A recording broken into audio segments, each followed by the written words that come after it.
Class 12th में अगर आप हो तो सबसे ज्यादा इंपॉर्टेंट ये सारे क्वेश्चंस हैं। अगर कोई यूपी बोर्ड का बच्चा देख रहा है तो आप समझो कि आपके 80 से लेकर 90 नंबर तक इस एक वीडियो से आने वाले हैं। आपको इस टाइप का एक क्वेश्चन दिखेगा और आपसे सीधे सीधे बोलेगा कि भाई सिद्ध कीजिए। अगर हम लोग यूपी बोर्ड की बात करें कम से कम 20 नंबर का है।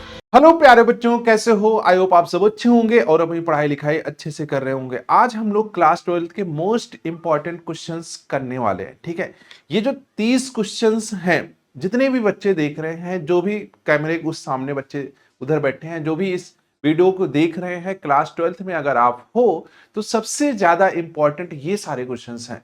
अगर कोई यूपी बोर्ड का बच्चा देख रहा है तो आप समझो कि आपके 80 से लेकर 90 नंबर तक इस एक वीडियो से आने वाले हैं। इसमें क्या है, सबसे ज्यादा most important questions, most repeated questions इसमें हम इंक्लूड कर रहे हैं। देखो, या तो इस टाइप का क्वेश्चन आएगा। इस टाइप का मतलब ये नहीं है कि आपको क्वेश्चन दिया गया और कोई कुछ और पूछ ले रहा, नहीं।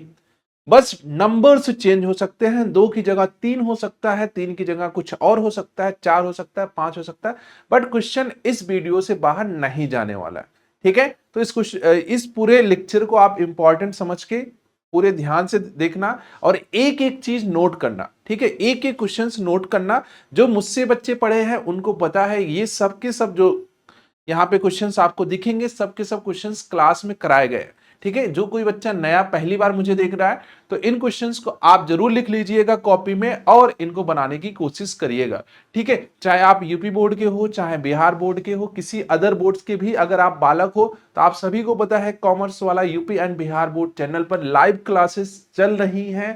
जब तक आपका एग्जाम नहीं हो जाता है फाइनल वाला 12th का, वहां पे आपको लाइव क्लासेस मिल रही हैं। चाहे वो आपका इको की मैराथन हो, चाहे मैथ्स की मैराथन हो, बीएसटी की मैराथन हो या फिर अकाउंटेंसी, सबकी क्लासेस वहां पे चल रही हैं। तो आप कॉमर्स वाला UP and Bihar board channel पर जुड़ सकते हैं। वहां पे आप देख सकते हैं अपनी जो प्रिपरेशन चल रही है कैसी चल रही है, क्वेश्चंस आपसे बन पा रहे हैं नहीं बन पा रहे हैं, आप लाइव वहां पे डाउट भी पूछ सकते हो।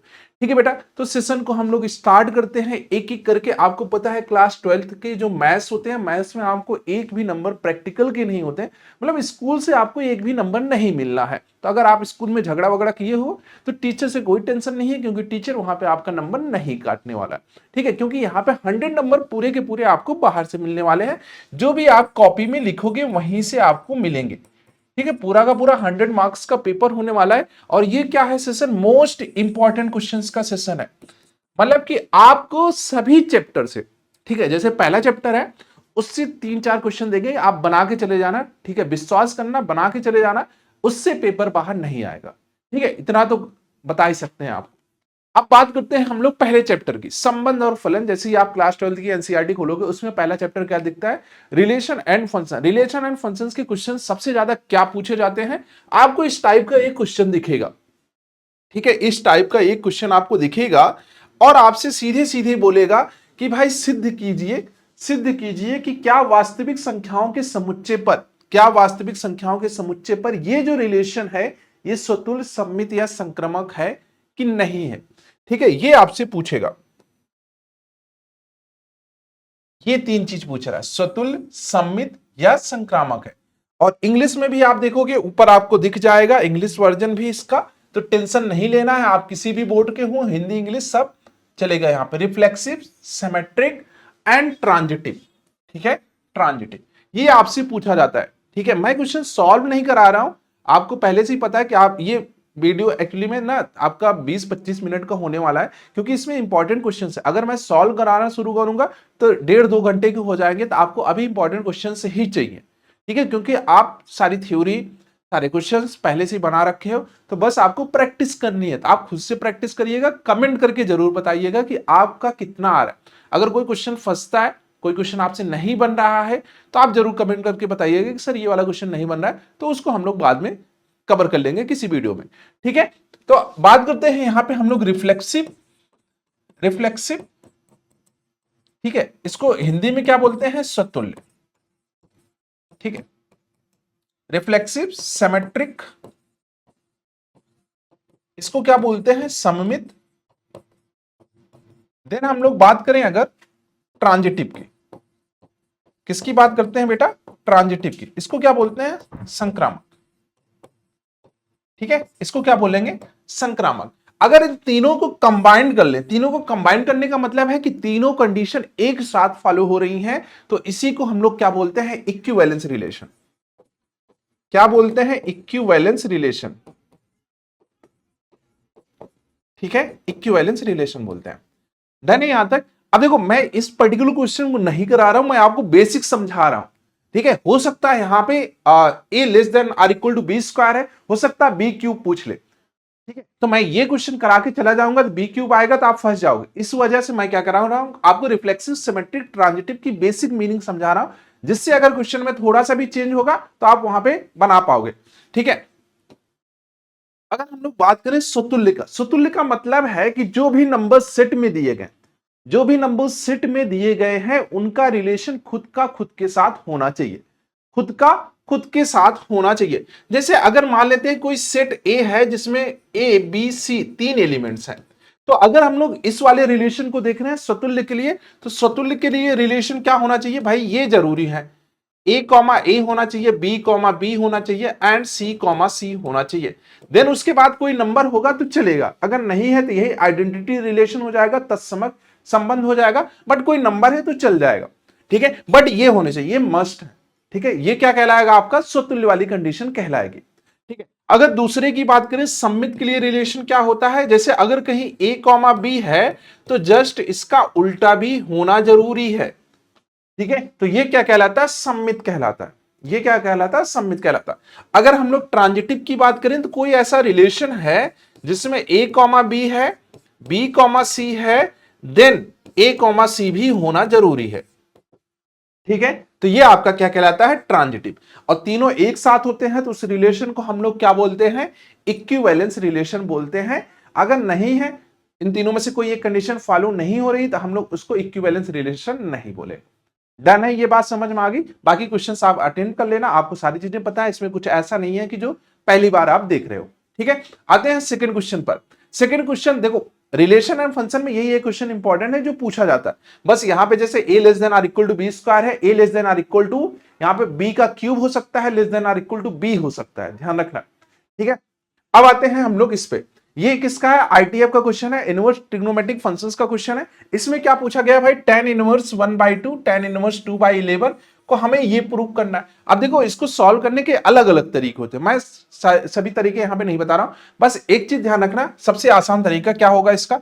आपको बस एक राइट एंगल ट्रायंगल बनाना है, आपको एक राइट एंगल ट्रायंगल बनाना है, इसको थीटा का मान लेना है, और यहां पे जो लिखा गया है जैसे tan इनवर्स 1/2 है, इनको कन्वर्ट करते चले जाना है, ये आपका क्वेश्चन बन जाएगा। या फिर दूसरा तरीका ये है कि आप इसमें फार्मूला लगा सकते हो, tan inverse x plus tan inverse y का क्या होगा भाई? tan inverse x plus y divided by 1 minus x y. ये आप फार्मूला लगा सकते हो, आराम से आपका आ जाएगा इधर वाला। ठीक है, tan इनवर्स 3/4 आ जाएगा। ठीक है, फार्मूला याद होगा तो आपको पता है। ठीक है, दूसरा इस टाइप का क्वेश्चन पूछा जाता है, इसमें बच्चे क्या करते हैं, सबने रटा है कि भाई इसको इसको हटा दो, नहीं, आपको ये देखना पड़ेगा 2/3 आता है कि नहीं साइन इनवर्स। आपको पता है जो साइन इनवर्स x की रेंज है -π/2 से π/2 के बीच में होती है, -π/2 से π/2 के बीच में होती है। ठीक है, तो ये अगर आप डायरेक्ट हटाओगे 2π/3 आएगा, 2π/3 क्या हो जाएगा? बाहर हो जाएगा। इस वजह से आप इसको कन्वर्ट करोगे, देन आप उसको सॉल्व करोगे। ठीक है बेटा, अगले क्वेश्चन की बात करते हैं, आप भी और साड़ी, मोस्ट इंपॉर्टेंट, क्योंकि भैया यहां से आपका, इस पे आप स्टार लगा लो यार। ये जो सेक्शन है ना, आप भी और साड़ी वाला, अगर हम लोग यूपी बोर्ड की बात करें, कम से कम 20 नंबर का है, कम से कम 20 नंबर का। 8 नंबर का आप तो सीधा क्वेश्चन पूछ लेगा, वो 3 इक्वेशन वाले जिसमें हमें वैल्यू फाइंड आउट करनी होती है एक्स वाई जेड की। ठीक है, 8 नंबर को तो डायरेक्ट पूछता है यहां से। तो हम लोग देखते हैं क्वेश्चन क्या क्या आता है। जैसे ये पूछ लेता है ए इनवर्स, ए इनवर्स पूछता है, सिंपल सा। आप क्या करोगे? सबसे पहले डिटर्मिनेंट्स निकालोगे।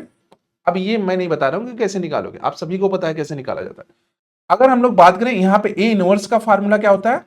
Adjoint of A divided by determinants of A. ठीक है, और यहां पे देखो, ये डिटर्मिनेंट्स ऑफ ए तो फाइंड आउट कर लोगे यहां से, और यहां पे जो एडजॉइंट ऑफ ए है ना, ये सीआईजे मैट्रिक्स का ट्रांसपोज है।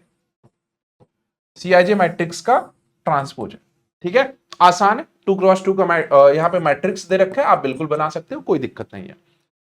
अगले क्वेश्चन की बात करें, ये मोस्ट इंपॉर्टेंट क्वेश्चन, इसी की मैं बात कर रहा था, सबसे ज्यादा इंपॉर्टेंट क्वेश्चन यही है, जितना स्टार लगा पाओ कम है।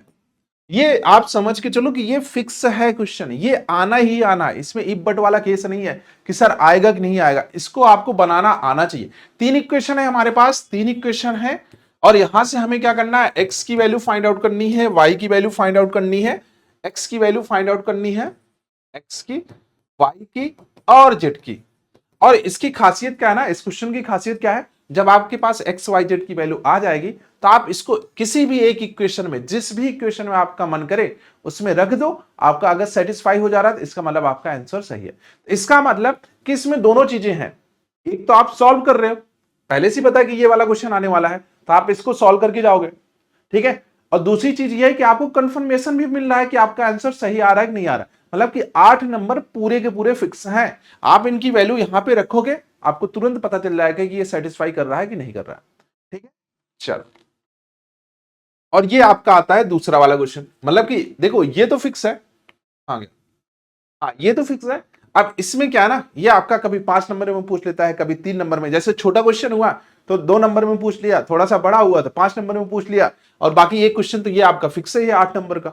ठीक है, तो आप इसको भी बना लेना, कुछ करना नहीं, बस कॉमन वगैरह लेना है, आराम से सॉल्व हो जाएगा, या फिर इसको डायरेक्ट ओपन कर लो, ये पूरी की पूरी वैल्यू आपको दिख जाएगी। ठीक है, चलो अब आगे बढ़ते हैं हम लोग इंटीग्रेशन वाले पार्ट पर। ये आपका 44 मार्क्स का वेटेज रखता है, 44 मार्क्स का ये जो सेक्शन है 44 मार्क्स का रखता है। तो यहां से इंपॉर्टेंट हो जाता है, जैसे ये क्वेश्चन पूछा जाता है, देखो नॉर्मल डिफरेंशिएशन तो सभी कर लेते हैं, अगर हम लोग फार्मूले की बात करें, जैसे नॉर्मल पूछ लिया जाए कि भाई साइन एक्स का डिफरेंशिएशन क्या होगा, ये सब तो बहुत ही आसान है, सभी बता देंगे कि भाई कॉस एक्स होता है।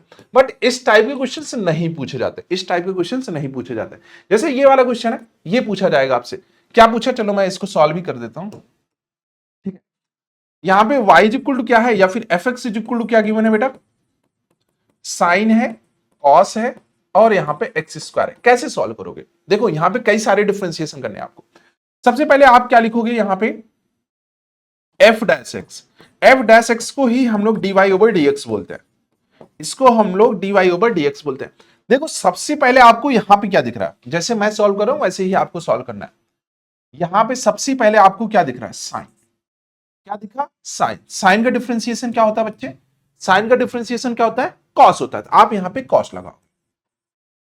ठीक है, उसके बाद ये पूरी की पूरी वैल्यू आप यहां पे चिपका दोगे, पूरी की पूरी वैल्यू आप यहां पे चिपका दोगे, कॉस कॉस एक्स स्क्वायर। ठीक है, cos cos x square, square मत कर देना, कॉस स्क्वायर लिख देना, नहीं, ये एंगल में है, ये एंगल में है और इसके बाहर कॉस लगा है। ठीक है, तो हमें ये साइन दिखा था, साइन को हमने कॉस बनाया, डिफरेंशिएशन किया, कॉस आया। अब क्योंकि हम लोग इसका डिफरेंशिएशन कर चुके हैं, अब हम लोग आगे बढ़ते हैं। इस पूरे को हमने टी माना था, तो यहां पे आगे हमें क्या दिखा, कॉस दिखा भाई, आगे क्या दिखा, कॉस। कॉस का डिफरेंशिएशन क्या होता है, माइनस का साइन, तो हम लोग यहां पे क्या लिखेंगे, माइनस का साइन, और ये एक्स स्क्वायर, माइनस का साइन एक्स स्क्वायर। फिर हम लोग आगे बढ़ रहे हैं, क्योंकि हम लोग ये कॉस का भी डिफरेंशिएशन कर चुके हैं, अब आगे बढ़ रहे हैं। आगे किसको टी माना था, एक्स स्क्वायर को, एक्स स्क्वायर का डिफरेंशिएशन 2x, हम लोग यहां पे लिखेंगे 2x। ये प्यारा सा इसका आंसर हो गया, आगे पीछे कर लेना, वो आप कर लो जाओगे। ठीक है, तो इसका आंसर ये हो गया, डन है। तो आपको भी ऐसे ही सॉल्व करना है, सबसे पहले आप आगे जो फंक्शन लिखा उसको डिफरेंशिएशन करोगे, फिर पूरे को लिखोगे, फिर आगे करोगे डिफरेंशिएशन, फिर आगे बढ़ जाओगे। ठीक है, आसान है, कर ले जाओगे। प्यारा क्वेश्चन है, शानदार क्वेश्चन है, इस टाइप के क्वेश्चन आपको एनसीईआरटी में नहीं दिखेंगे। आगे बढ़ते हैं, अगला क्या कह रहा, ये कह रहा भाई x इज इक्वल टू इतना है, y इज इक्वल टू इतना है, तो dy over dx find out करो। अब यहां पे बच्चों को दिक्कत आएगी कि सर ये तो थीटा थीटा दिख रहा है, यहाँ पे dy ओवर dx पूछे, हाँ बिल्कुल, जैसे हम लोग dy ओवर dx करते हैं ना, तो इसका फार्मूला होता है dy over d theta into d theta over dx। Sir ये क्या मजाक है भाई, इन दोनों को जरा कैंसिल आउट करके देखो, d थीटा यहां पे है, d थीटा यहां पे है, तो क्या आ रहा है, dy ओवर dx आ रहा है, मतलब कि हम लोग इसको सॉल्व कर सकते हैं। तो आप इसको यहां पे डिफरेंशिएशन करोगे, dx ओवर d थीटा आएगा, इसी का उल्टा कर लेना तो वहां से D theta over d x आएगा, आप यहां पे रख लेना, एक इक्वेशन बन जाएंगे। और दूसरा आप इसको जब सॉल्व करोगे D Y over D theta करके, D Y over D theta find out करोगे, फिर इन दोनों को आप साथ लेके आना, यहां पे वैल्यू रख देना, काटो के पीटो के आंसर आ जाएगा। डन है? ठीक है, क्लास में बहुत बार करा रखे हैं, नहीं आ रहा है तो चलो मैं कर देता हूं। तो ए हो जाएगा थीटा का 1 साइन थीटा का कॉस थीटा, और इसका आप कर लो भाई, क्या रहा, ए 1 का 0 कॉस थीटा का माइनस साइन थीटा होगा तो माइनस माइनस ये प्लस हो गया, तो ये आ रहा ए साइन थीटा, ए साइन थीटा आ रहा, और यहां पे कितना आ रहा, ए 1 प्लस कॉस थीटा। ठीक है, dx ओवर डी थीटा, ये समीकरण 1 मान लो, इसको समीकरण 2 मान लो। From equation 1 and 2, from equation 1 and 2 हम लोग क्या लिख सकते हैं, dy over dx, dy over dx, तो हम लोग यहां पे वैल्यू रख रहे हैं, dy ओवर डी थीटा की वैल्यू क्या है, ये रही, dy ओवर डी थीटा की वैल्यू ये रही, a साइन थीटा, और ये नीचे जाएगा, नीचे क्यों जाएगा, क्योंकि इसका उल्टा चाहिए हमें, डी थीटा ओवर dx चाहिए, तो इसका जस्ट उल्टा करना है, तो ये क्या आएगा, a 1 प्लस कॉस थीटा। अब यहां से कह सकते हो इसका जो आंसर आ रहा है, a हटा दो, साइन थीटा आ रहा अपॉन में 1 प्लस कॉस थीटा। ठीक है, sine theta 1 plus cos theta आ रहा, ये इसका प्यारा सा आंसर हो जाएगा। डन है? तो यहां पे आपको वैरायटी मिल रही, ठीक है, यहां पे आपको वैरायटी मिल रही, क्वेश्चंस जो हैं अलग अलग वैरायटी के, ऐसा नहीं है कि एक ही पैटर्न में 10 क्वेश्चंस कराए जा रहे हैं। भाई एक पैटर्न पर 10 क्वेश्चंस कराने के मतलब तब होता है जब आप क्लासरूम में पढ़ रहे हो, क्लासरूम में इन द सेंस कि जब आप रेगुलर क्लास कर रहे हो, रेगुलर क्लास चल रही है, आप अप्रैल का मंथ चल रहा है, स्टार्टिंग से पढ़ रहे हो, तो एक कंसेप्ट में 10 क्वेश्चन कराना बनता है। बट अभी क्या है, आपका एग्जाम है, तो अभी एक पैटर्न पर 10 क्वेश्चन करने का कोई मीनिंग नहीं निकलता है। आप सभी टाइप्स के क्वेश्चंस को टच करो, सभी टाइप के क्वेश्चंस को बना के जाओ, क्योंकि एग्जाम में आपसे जो क्वेश्चंस पूछेगा वो एक पैटर्न पर 10 क्वेश्चन नहीं पूछने वाला है, एक पैटर्न पर एक ही क्वेश्चन मैक्सिमम पूछेगा। तो जितना आप कवर कर पाओगे, जितना टाइप्स ऑफ क्वेश्चंस कवर कर पाओगे, उतना ही आपके लिए बेनिफिट रहेगा। ठीक है, चलो जैसे ये है x के सापेक्ष अवकलन करना, इसमें क्या होता है, y इक्वल टू कितना है, x sin x, क्या गिवन है, y इक्वल टू x की पावर sin x है।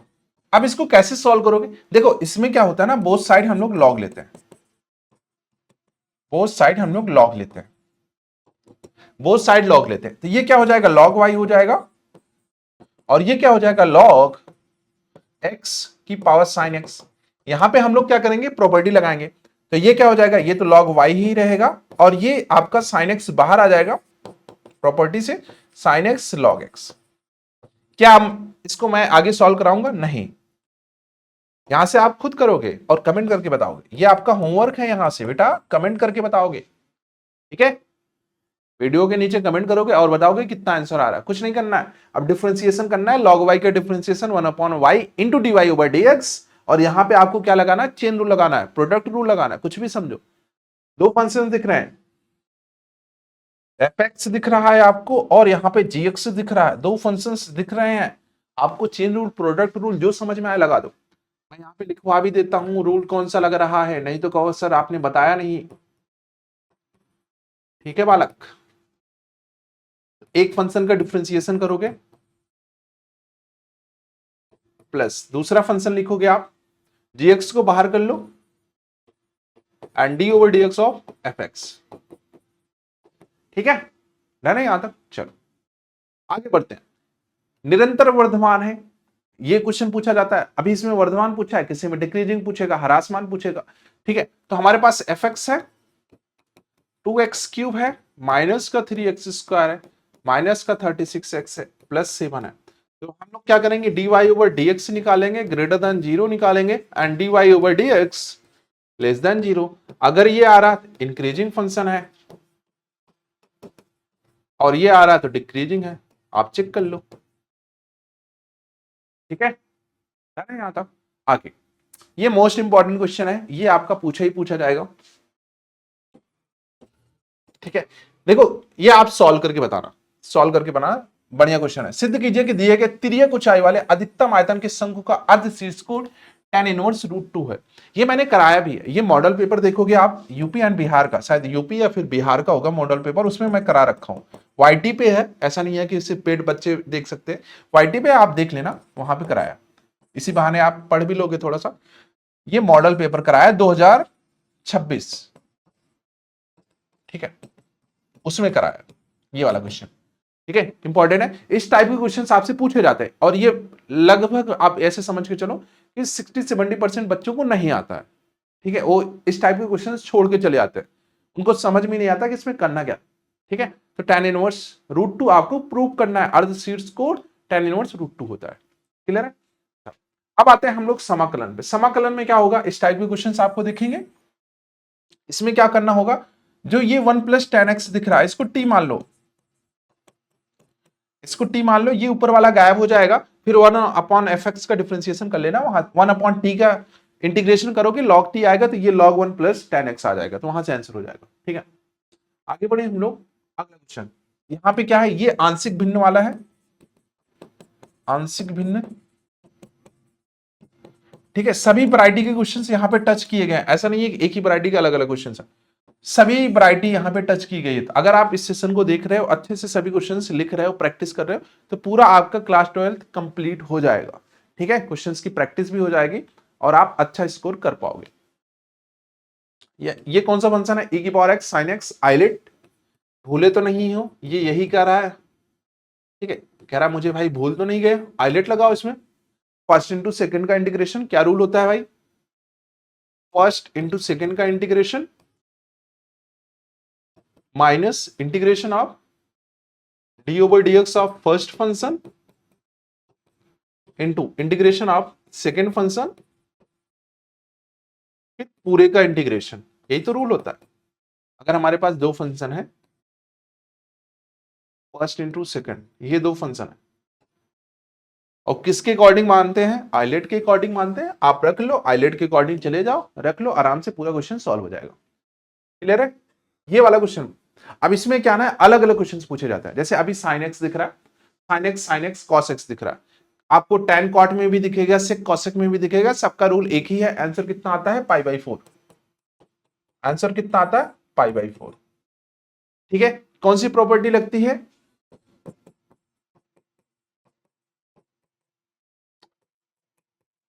ये वाली प्रॉपर्टी लगा लो, आराम से आ जाएगा, ठीक है। चल,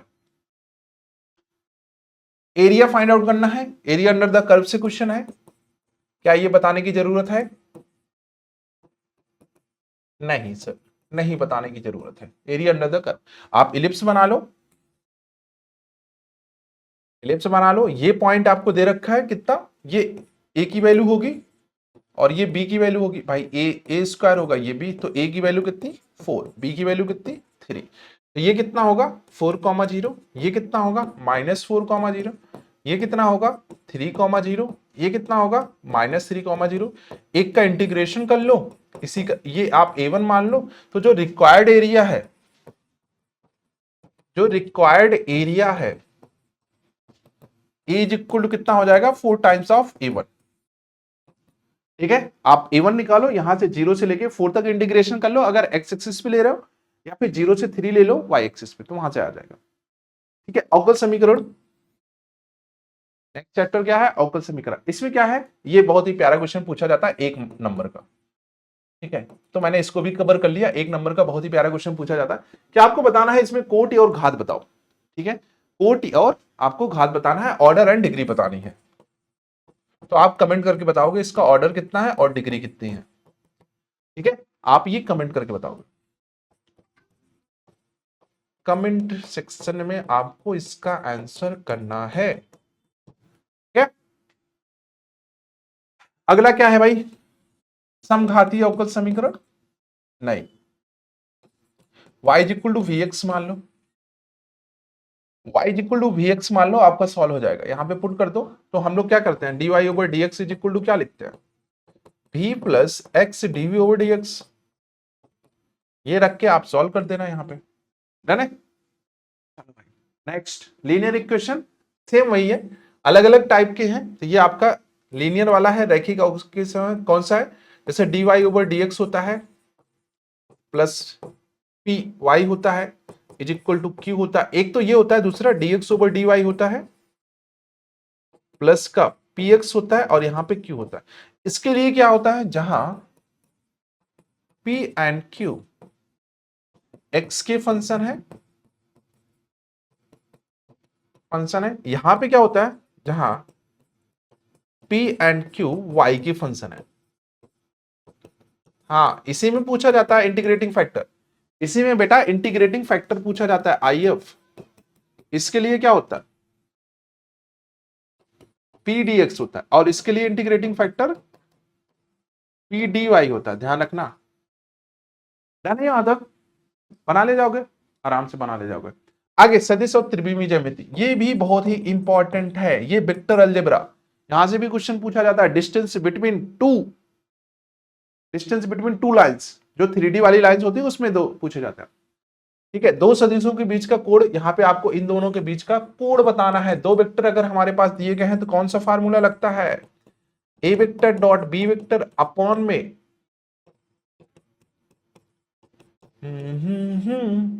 ठीक है, सॉल्व कर सकते हो आराम से। ए वेक्टर और बी वेक्टर के योगफल की दिशा में मात्रक सदिश बताओ। यहाँ पे मात्रक सदिश, अगर हम लोग मात्रक सदिश की बात करते हैं तो क्या होता है, ए वेक्टर को इसी के परिमाण से डिवाइड कर दो, ये आपका मात्रक सदिश होगा। यहाँ पे क्या होगा, यहाँ पे ए प्लस बी वेक्टर, इसका हमें मात्रक सदिश फाइंड आउट करना है। तो हम लोग क्या करेंगे, A vector plus B vector solve करेंगे, देन इसका परिमाण निकालेंगे। ठीक है, क्लियर है। कह रहा सदिश विधि का प्रयोग करके इतना और इतने त्रिभुज का क्षेत्रफल, त्रिभुज का एरिया क्या होगा, half A B cross B C. आप दोनों वेक्टर सॉल्व कर लो, पहले ए बी निकाल लो, ए बी निकाल लो, बीसी निकाल लो, वहां से ए बी क्रॉस बीसी कर लेना, वहां से आंसर आ जाएगा, मैग्नीट्यूड निकाल लेना। ठीक है, संरेख है, संरेख कब होगा, जब A B vector is equal to lambda BC vector. क्या बताने की जरूरत है, नहीं, दोनों वेक्टर को सॉल्व करो, इनको सॉल्व करो, देखो कोई ना रिलेशन आ रहा होगा तो वहां से आपका सॉल्व हो जाएगा।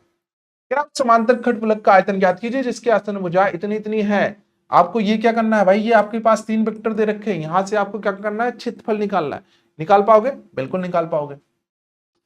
नेक्स्ट कह रहा ए वेक्टर और बी वेक्टर के दिए गए हैं, दर्शाइए इतना और इतना लंबवत है। लंबवत कब होते हैं दो वेक्टर, जब A vector dot B vector is equal to 0 आता है, दोनों वेक्टर का डॉट 0 आता है। इन दोनों को जरा ए प्लस बी निकाल लो, इन दोनों को आपस में जोड़ दो, फिर इन दोनों को आपस में माइनस कर दो, फिर उनका डॉट ले लो, अगर 0 आ रहा है तो भाई लंबवत है, नहीं आ रहा है तो नहीं है। ठीक है, अब आते हैं त्रिविमीय ज्यामिति। अच्छा, यहाँ पे त्रिविमीय ज्यामिति वो पूरा वेक्टर का था। ठीक है,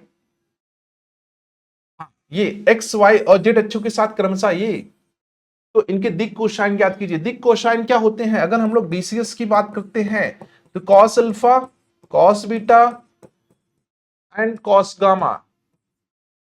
यहां पे ये अल्फा है, ये बीटा है, क्या इसकी बताने की जरूरत है, नहीं, ये गामा है। आप वैल्यू रख देना, कॉस के साथ आ जाएगा। ये मोस्ट इंपॉर्टेंट क्वेश्चन है। ठीक है, दी गई रेखाओं के बीच की न्यूनतम दूरी बताओ। दो रेखाओं के बीच की न्यूनतम दूरी शॉर्टेस्ट डिस्टेंस क्या होता है, क्या होता है भाई, b1 vector cross b2 vector dot a2 minus a1 vector upon में b1 vector cross b2 vector का मैग्नीट्यूड। ठीक है, ये जो नीचे वाले हैं, ये जो नीचे वाले हैं, यही सब क्या है, b1 है, और ये जो नीचे दिए गए हैं ये b2 है, और ये जो ऊपर दे रखे हैं ये आपका a2 है, और ये जो दे रखा है ये आपका a1 वेक्टर है। ठीक है, ये आपका क्या है, कार्टेशियन फॉर्म में है। किस लाइन में है, कार्टेशियन फॉर्म में है, कार्टेशियन फॉर्म में है। आपको इसको किस में कन्वर्ट करना है, वेक्टर फॉर्म में कन्वर्ट करना है, वेक्टर फॉर्म में। और वेक्टर फॉर्म में लाइन की इक्वेशन क्या होती है, R is equal to A vector plus का लैम्डा बी वेक्टर। ठीक है, ये वेक्टर फॉर्म में होता है। क्लियर, नेक्स्ट काम करना बंद कर दिया क्या, दर्शाइए कि रेखाएं एक दूसरे को प्रतिच्छेद करती हैं और प्रतिच्छेद बिंदु भी ज्ञात कीजिए। ये दोनों एक दूसरे को कट करती हैं, तो आपको इंटरसेक्शन वाला पॉइंट फाइंड आउट करना है, तो बिल्कुल आप पॉइंट फाइंड कर सकते हो। आपको यहाँ पे पॉइंट निकालना है, कोई ऐसा पॉइंट ढूंढना है जो इसको भी सेटिस्फाई करता है, इसको भी सेटिस्फाई करना है। ठीक है, तो आप सॉल्व कर लेना, आप लेट करके सॉल्व कर सकते हो। इतने से रेखा पे डाले गए लंब के पाद के निर्देशांक, मान लेते हैं कोई पॉइंट ये है और ये लाइन है, आप इस पे डाल रहे हो लंब, आप इस पे डाल रहे हो लंब, ये पॉइंट है 0,2,3, ये L1 लाइन है, L1 लाइन है। आप इसको और इसको, इन दोनों को वेक्टर को मल्टीप्लाई करोगे तो ये डॉट क्या आएगा, डॉट क्या आएगा बेटा, डॉट क्या आएगा, 0 आ जाएगा। तो यहां पे आप इसको लेट कर लो, x, y, z, यहां से लेट कर लो, वहां से आप सॉल्व कर लेना। क्लियर है? अच्छा, नेक्स्ट, दो समतलों के बीच का कोण आपको फाइंड आउट करना है, आपको एंगल बताना है, एंगल बिटवीन, क्लास में बताया है टू प्लेन। वैसे ये आउट ऑफ सिलेबस है बट कर सकते हो, ठीक है, डन है। चलो, बिंदुओं से गुजरने वाली रेखा का सदिश और कार्तीय समीकरण, दो बिंदु दे रखे हैं, हाँ दो बिंदु, क्या होता है, x minus x1 upon x2 minus x1, y minus y1, बस वैल्यू रखनी है और कुछ नहीं करना। Z2 माइनस Z1, ये क्या है, कार्तीय रूप में, यहां से सॉल्व कर लेना आप, उसके बाद वेक्टर कन्वर्ट करना आता है। कह रहा इतने की समतल से दूरी, समतल की दूरी आप फाइंड आउट कर लेना, क्या ही दिक्कत है, डिस्टेंस फाइंड आउट करनी है। अब आते हैं आखिरी चैप्टर पर जो प्रोबेबिलिटी आता है, ठीक है। ये पहला क्वेश्चन, ये आया है 2025 में यूपी बोर्ड में, इस टाइप का क्वेश्चन आया, ठीक है, यूपी बोर्ड में आया, तो आप इसको बना सकते हो। एक परिवार में दो बच्चे हैं, यदि ज्ञात हो बच्चों में से कम एक बच्चा लड़का हो तो दोनों बच्चों के लड़का होने की प्रायिकता बताओ। क्या बताना है, नहीं बताना है, प्रोबेबिलिटी क्या होती है, बस आपको ये ध्यान रखना है, favourable outcome, favourable outcome upon में सैंपल स्पेस, जितने भी केसेस बन सकते हैं सबको उठा के रख दो, ठीक है, तो वहां से सॉल्व कर लेना। नेक्स्ट, थैला, एक दो थैले हैं यहाँ पे, 3 और 4, दो थैले हैं और यहां से आपको कुछ बॉल निकालनी है, यहां से कुछ बॉल निकालनी है, बस आपको रखनी है, ठीक है, क्लियर है। आखिरी क्वेश्चन क्या है भाई, ये आखिरी, आई थिंक, हाँ ये आखिरी क्वेश्चन है। कह रहा ताश, ताश वाले भी आगे हैं, कार्ड्स वाले भी। 52 कितने पत्ते हैं, अच्छी तरह से फिटी गई, एक के बाद एक 3 पत्ते बिना प्रतिस्थापन के निकाले जाते हैं, पहले दो पत्तों के बादशाह और तीसरे के 51 के। पहले दो बादशाह निकाल रहे हो तो किसमें सेलेक्ट करोगे, 4 बादशाह होते हैं, 4 में से 2 सेलेक्ट कर लेना, 4C2, फिर आपको एक इक्का सेलेक्ट करना है, 4C1 सेलेक्ट करना है, आपका बन गया काम। नहीं समझ में आया, 4C2 अपॉन में 52C2, फिर इंटू करना, क्योंकि दो पत्ते बाहर आ चुके हैं, अब कितने, अब हमें क्या करना है, 4C1 लिखना है, और ये कितना हो जाएगा, 50C1, ये आपका आंसर हो जाएगा। डन है, चलो भाई, ठीक है। तो ये आपका मोस्ट इंपॉर्टेंट क्वेश्चंस वाला जो क्लास 12th वाला था, ये आपका था वीडियो। इसमें आप देखोगे जितने भी क्वेश्चंस बताए गए हैं सबके सब इंपॉर्टेंट है, एक भी क्वेश्चन आपको छोड़ना नहीं है, सभी क्वेश्चंस को आपको कॉपी में लिखना है, फिर उसको सॉल्व करना है, ठीक है बेटा। तो इस वीडियो में इतना ही रखते हैं, मिलते हैं अगले वीडियो में, तब तक के लिए टाटा बाय बच्चे, टेक केयर, लव यू।